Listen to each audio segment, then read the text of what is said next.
Hi friends, welcome to our channel MNP job alerts. ఈరోజు మనకి RRB ఒక official notice అయితే రిలీజ్ చేయడం జరిగింది. రిగార్డింగ్ లాస్ట్ మంత్ మనకి March 19th and 20th ALP CBT 2 test జరగాల్సి ఉంది కదా.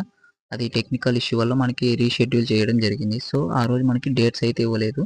సో రిగార్డింగ్ మనకి రీషెడ్యూల్ చేసిన డేట్స్ అయితే ఈరోజు రిలీజ్ చేయడం జరిగింది. ఈ నోట్ వచ్చేసి ఈరోజే మనకి రిలీజ్ చేశారు. చూడండి, ఏప్రిల్ 5th ఈరోజు మనకి ఇందాక ఈ నోట్ అయితే రిలీజ్ చేశారు.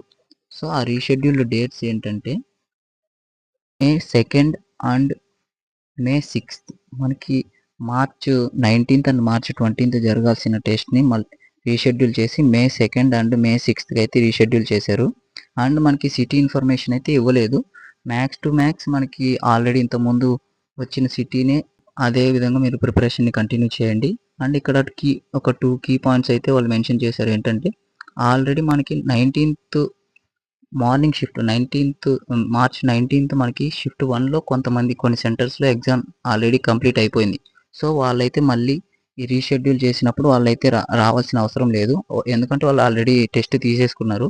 సో కొన్ని సెంటర్స్లో అయితే టెక్నికల్ ఇష్యూ వల్ల వాళ్ళు కంప్లైంట్ రేజ్ చేశారు. అందుకనేసి మనకి మార్చ్ 19th జరగాల్సిన సెకండ్ షిఫ్ట్ అండ్ 20th జరగాల్సిన ఫస్ట్ షిఫ్ట్ టోటల్గా వాళ్ళు బ్లాక్ చేసేసి ఒకేసారి మిగతా వాళ్ళందరికీ టెస్ట్ కండక్ట్ చేస్తున్నారు.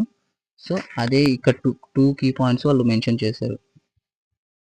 19th సెకండ్ షిఫ్ట్ వాళ్ళు, 20th ఫస్ట్ షిఫ్ట్ వాళ్ళు మాత్రమే ఎగ్జామ్కి రావాలి అని. అండ్ రిపోర్టింగ్ టైం కూడా వాళ్ళు టైం ఇచ్చారు. 7:30 ఫస్ట్ షిఫ్ట్ వాళ్ళు 7:30కి రిపోర్ట్ చేయాల్సి ఉంటుంది. అండ్ సెకండ్ షిఫ్ట్ వాళ్ళు 12:30కి రిపోర్ట్ చేయాల్సి ఉంటుంది.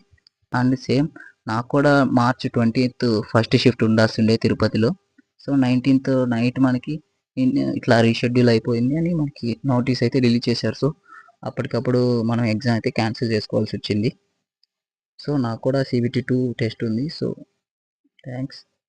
సో మీరు కూడా బాగా రాయాలని కోరుకుంటున్నాను. All the best. మీరు ఇప్పటి వరకు మన ఛానల్ సబ్స్క్రైబ్ చేసుకోకపోతే సబ్స్క్రైబ్ చేసుకోండి. అండ్ మీకు ఇంకేమైనా ఎగ్జామ్ గురించి డీటెయిల్స్ డౌట్స్ ఉంటే కామెంట్ చేయండి. నేను తప్పకుండా మీకైతే రిప్లై ఇస్తాను. Thank you.